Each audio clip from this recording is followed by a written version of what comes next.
Vstani in sprejmi. Ko sprejmeš Jezusa za svojega odrešenika, se vse stvari začnejo obračati v tvoje dobro. In ko sprejmeš svojo situacijo, čeprav je neznosna, za umret težka, se odpreš Božji milosti, ki se začne razlivati nate. Recept moj se skriva v 3 besedah. Jezus, zaupam vate.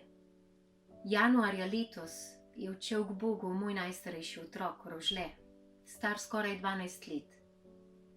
6 let se je boril za svoje zdravje, svoje življenje z rakavimi tumorji in mi z njim.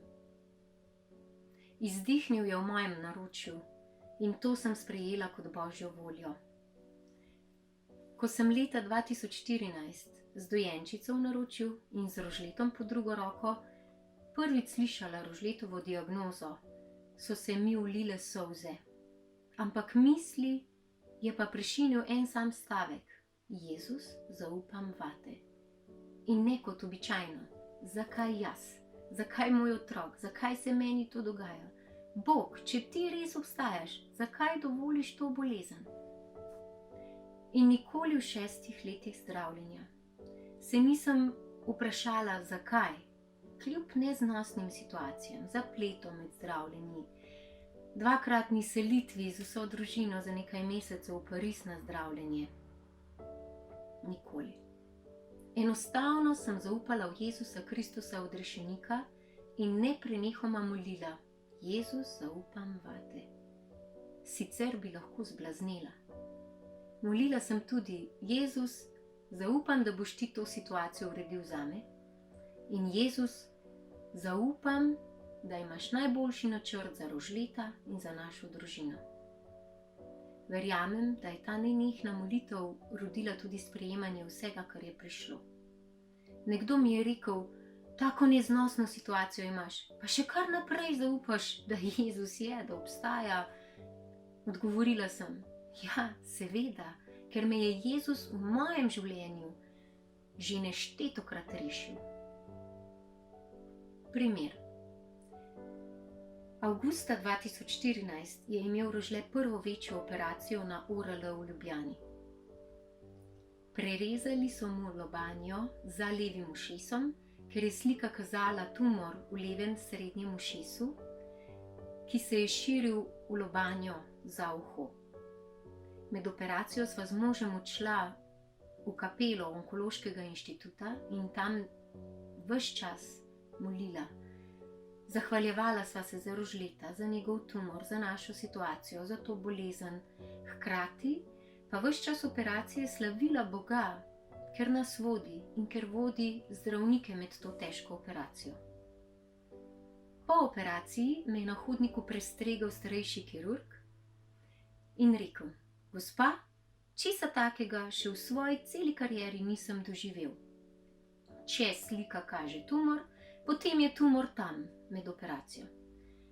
Zaprepadeno sem ga vprašala, kaj je pa potem bilo? Nič, prazen votov prostor, je odgovoril. In možgani, sem vprašala.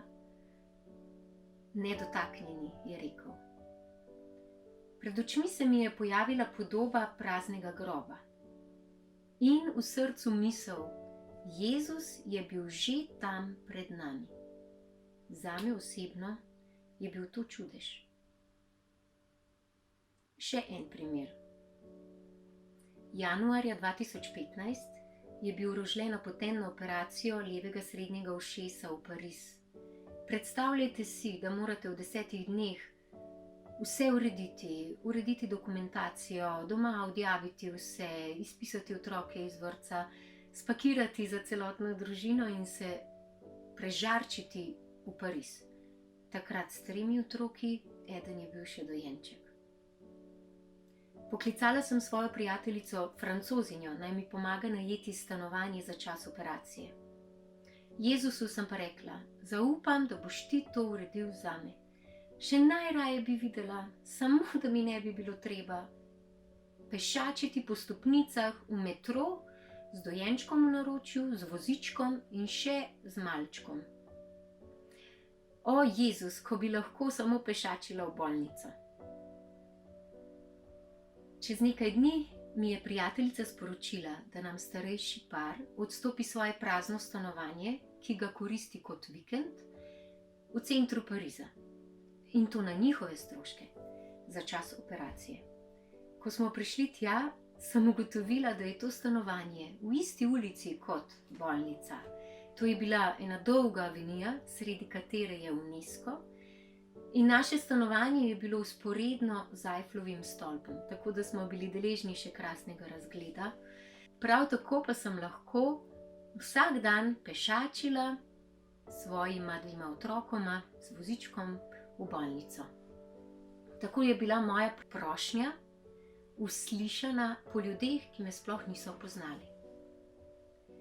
Še en primer. Januarja 2019 bi se morala po 4. porodniški vrniti v službo. Ker pa se je v Rožletu med novoletnimi prazniki pojavil spet tumor, sem prosila osebno zdravnico, če mi lahko da še nekaj bolniške.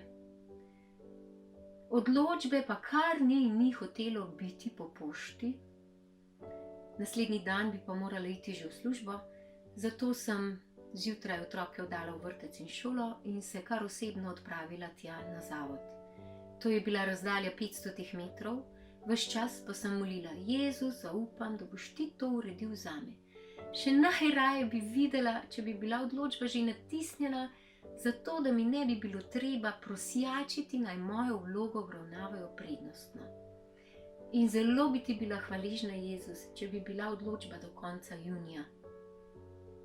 Tam se nisem uspela niti usesti na stol pred pisarno, ko je že ven prišla uslužbenka in rekla: Ja, gospa, vi imate pa neznansko srečo. Ravno v tem trenutku je bila vaša odločba natisnjena. Jo boste kar prevzeli? Ja, sem rekla, in potem sem tekla proti avtu, medtem sem že telefonirala v službo, da imam odločbo, hkrati sem pa že iskala na listu, kje piše, do kdaj imam odločbo. Ganjena sem obstala, ker je bil datum na odločbi 30. junij. Tako sem bila v 15 minutah 2-krat uslišana, če to ni čudež. Sedaj pa jaz vas vprašam, ali kaj spremeniš? Če v svoji težki situaciji ležiš doma na kavču, jokaš, se smiliš sam sebi, se zapreš vase in nikomur ne poveš za svojo situacijo. Ničesar. Jezus pa želi, da se mu zahvaljujemo za vsako najmanjšo malenkost v svojem življenju, da se mu zahvalimo tudi za težko situacijo. In s tem tudi potem pride sprejemanje. Poleg tega pa smo deležni ogromno božjih milosti, preko katerih nam Jezus pomaga. Zato vstani in sprejmi.